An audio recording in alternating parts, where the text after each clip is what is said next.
So just want to put that on the We're record. starting off with insults already, so that's the way it's going to go. Is that the game today? Nah, that's not the game. The game is, unfortunately, pickup date number 1 is that this show has to be a little shorter this week, and that means we cannot accept call-ins this week only. And that is because I, the fantastic co-host of Adam Lamparello, who I happen to run NBA Rumors and News on Instagram, and NBA free agency just started an hour ago. So this is the busiest day of the week, but we run no matter what every Sunday at 7 o'clock, 7:05, I guess, this week. So our apologies, folks, or I guess my apologies, really. But that's I'm update not apologizing for anything. I'm going to tell you why. I want the audience to recognize that Gabe is wearing a New York Knicks shirt. He just can't get over the fact that they lost. He's still living in the past. Gabe, and, ironically, the Brooklyn Nets just traded for Michael Porter Jr. So for all of you NBA viewers out there, and Michael Porter Jr. to the Nets for Cameron Johnson and Michael Porter Jr. and an unprotected 2032 first-round pick for Cam Johnson. What a trade that is. But this is not about basketball, so keep that in mind before you flame me for the Knicks again, because you root for them too. Hit the thumbs down. Nah, hit the thumbs up on the video, folks. We need it. Update number 2, and this is Rutgers related, and it's unfortunate news, actually. So Tyrell Simpson, who was a 3-star offensive tackle, he originally flipped to us from North Carolina. He flips from us to Virginia Tech. He's from North Brunswick, but he went to school in Leland, North Carolina. And the fan consensus seems to be that this was destined. But why commit to a place you aren't 100% committed to, not once but twice? The Jets fan in me is happy we stole a guy from Belichick, but I'm a little more bummed out by the fake commitments of late. Yeah, Gabe, that's a good point. This is, I think, the third one. First, we had our good friend Adam Shaw, who committed for about an hour and then left. Now we have. Yeah, I actually have the list right here. I was going to read that off after, but it's the 4th decommit joining J.J. Edwards, Riel Kelly, and Adam Shaw. Yeah, that's unfortunate. But hey, if you don't want to be at Rutgers, you don't want to be part of a championship culture, you don't want to be part of a great institution that's going to make you a great player and a great person, we don't want you. Jason O. Yeah, I want to thank Jason O. for bringing the voice of reason to this show. He's packed away his Knicks gear until November. You, on the other hand. Oh, we beat the Celtics. I'm going to wear this all year. I'm so afraid that you're going to say something like Game 6 is tonight and we're still playing. I actually have the Knicks beating the Pacers in 38 games. So, it's the best of 19.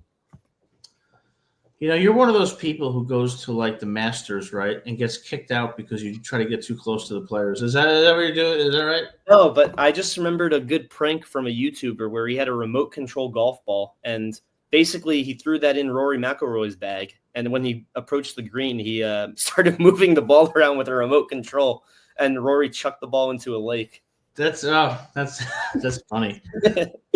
But yeah, so speaking of trolling, because that's what Brooks said about the Rory McIlroy thing.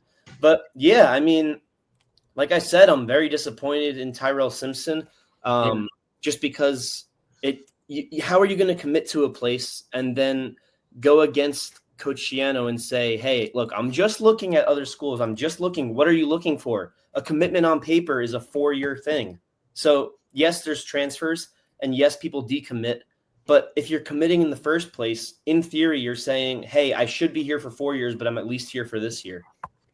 Yeah, and that's the thing. Rutgers, if they want to build a culture and a team that is going to compete in the Big Ten and is really going to transcend what Rutgers has done in the past, number one, as we've talked about, we need some 4-stars, but we also need players with the intangibles, the ones who want to be part of a great team, who want to build a foundation and build a championship team for Rutgers. And if the players who are coming don't have that mindset, we don't want them. The good news is we're getting more 4-stars from Georgia, from North Carolina, from Pennsylvania, from Michigan. So it's kind of like a mixed bag, as is the case with most when it comes to recruiting these days. But it's going to be interesting. And when we talk about the expectations for 2025, I'm very curious what you think. If you can stop thinking about the Nets or the Knicks, I'm sorry. Go ahead. It's tough because another update just came in, but you know what? I'm gonna wait a little bit to post this one because I already did post it. It's just official now. But yeah, I mean, you were talking about building a championship, and it's like no one looks at Rutgers currently as a championship school, but everybody should be looking at it as an up and coming school. And I think that's the vision that Jared Smith was sold on. And now I am in double screen, so in case you wanted to see me twice, here you go. But Jared Smith, thank you so much, bro. 4 stars from Georgia, declining Georgia, Georgia Tech, Alabama, or maybe it was Auburn. I think it was Auburn. No one declines Alabama. Auburn. It was Auburn. And so he really set the precedent for this whole I was disappointed when Mo Toure left. I was disappointed with several others leaving. But you know what? We may have lost some pieces in the defense, but what we got from this recruiting class for 2026 and even a couple in 2025 reclassifying, it's really one of the best classes I've seen from Rutgers probably in my lifetime, at least since maybe 2009, 2008, something like that. Yeah, I think so too. I think 2025 we're ranked 30. 2026 we're currently ranked 30. We were top 10 in the transfer portal. So a lot of good things happening at Rutgers. Yeah, we were down to 7 at one point. Yeah, exactly. And what people A couple decommits maybe lowered us a bit. Yeah, and look, Rutgers is not the Rutgers of 1990. Okay, when I was in high school, Rutgers football really wasn't very good. I mean, there were a couple of decent years under Doug Graber, but generally, it was not considered a competitive program. And the university itself was academically decent, but not great. This is a different Rutgers now. We have players from around the country. We have a coach who's already proven in his first stint to be extremely successful. We have a university where the academics have improved. So the entire package that Rutgers offers is great for players who want to develop as people, develop as players, and ultimately have a shot at the NFL and a good life. So Rutgers is a great place to go. We have a president, too, that's willing to invest in athletics. And so here's the thing, right? Speaking about the Knicks are getting trolled for not having a head coach. When is the last time Rutgers had an official athletic director on payroll? It's been a couple months now. Well, let me tell you something about the Knicks, unfortunately.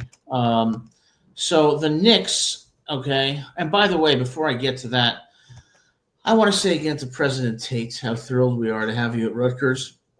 You come from a great pedigree. LSU just won the College World Series in baseball. Oh, yeah. LSU is where it's at when it comes to athletics. Another great institution. One of the most well-rounded athletic institutions in the world. Absolutely. And then, of course, I know you can't resist by bringing up the Knicks again, but let's remember the Knicks make it to within one game of the NBA Finals, and the coach is fired? Yeah, I don't get it. We should have had him on for another year, but that's what coach is going to want to come be the head coach of the Knicks if he's going to wonder, am I going to get fired if I don't make it to the finals or win the finals? You know, this is what happens when you have these administrators, these bureaucrats in the front office who just don't get it.